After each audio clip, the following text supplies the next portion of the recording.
Kebijakan fiskal adalah kebijakan ekonomi pemerintah yang mengatur pendapatan dan pengeluaran negara untuk mencapai tujuan ekonomi dan sosial, seperti meningkatkan pertumbuhan ekonomi, mengurangi pengangguran, dan meningkatkan kesejahteraan masyarakat.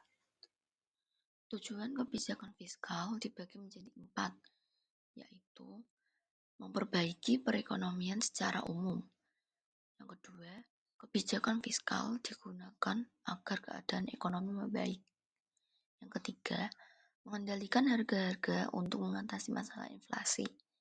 Yang keempat, mendistribusikan dan meratakan pendapatan di seluruh wilayah negara. Fungsi kebijakan fiskal dibagi menjadi 3. Pertama, fungsi alokasi, fungsi distribusi, dan fungsi stabilisasi. Fungsi alokasi yaitu kebijakan fiskal berperan aktif mengalokasikan atau mengatur faktor-faktor produksi yang sudah ada. Untuk faktor distribusi yaitu dimulai dari sistem mengatur bagian dari pemerataan hasil pendapatan negara. Untuk fungsi stabilisasi yaitu menciptakan lingkungan ekonomi yang stabil dan kondusif bagi pertumbuhan ekonomi yang berkelanjutan. Fungsi kebijakan fiskal dibagi menjadi 3. Jenis-jenis kebijakan fiskal dibagi menjadi 2. Yang pertama yaitu kebijakan fiskal ekspansif.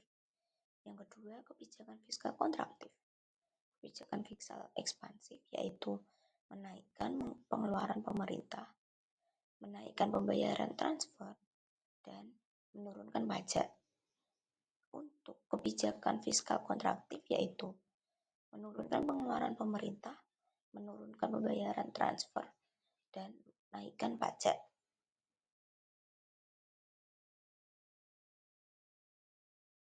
Manfaat kebijakan ekonomi makro dalam perekonomian. Kebijakan ekonomi makro adalah tindakan yang diambil pemerintah untuk memengaruhi perekonomian secara keseluruhan dengan tujuan mencapai stabilitas dan pertumbuhan ekonomi yang berkelanjutan. Kebijakan ini mencakup berbagai aspek seperti kebijakan moneter, kebijakan fiskal. 3 manfaat kebijakan fiskal dan moneter. Yang pertama, stabilitas ekonomi. Yang kedua, mengatasi pengangguran dan meningkatkan kesempatan kerja. Yang ketiga, terkendalinya inflasi. Dampak kebijakan moneter bagi perekonomian. Yang pertama, mengendalikan tingkat suku bunga. Pemerintah dapat menaikkan atau menurunkan tingkat suku bunga bank melalui otoritas moneter. Untuk mengurangi jumlah uang yang beredar, maka pemerintah akan menaikkan suku bunga bank. Yang kedua, menjual atau membeli surat berharga. Bentuk surat berharga berarti pemerintah bisa berupa sertifikat Bank Indonesia, SBI, obligasi pemerintah, dan lainnya. Yang ketiga, pemberlakuan kredit. Pemerintah memberlakukan kebijakan kredit dengan menerapkan 5C. Yang pertama, capital, karakter, capacity, conditional of economics, dan collateral. Yang keempat, cadangan wajib minimum.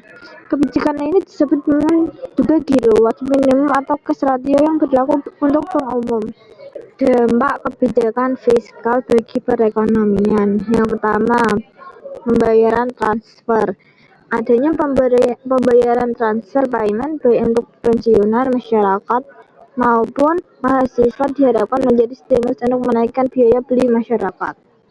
2. Pengeluaran pemerintah. Kebijakan ini dapat dilakukan dengan cara meningkatkan maupun menurunkan pengeluaran pemerintah. Kebijakan ini meningkatkan pengeluaran atau belanja dapat dilakukan ketika suatu negara mengalami resesi atau lambatnya ekonomi.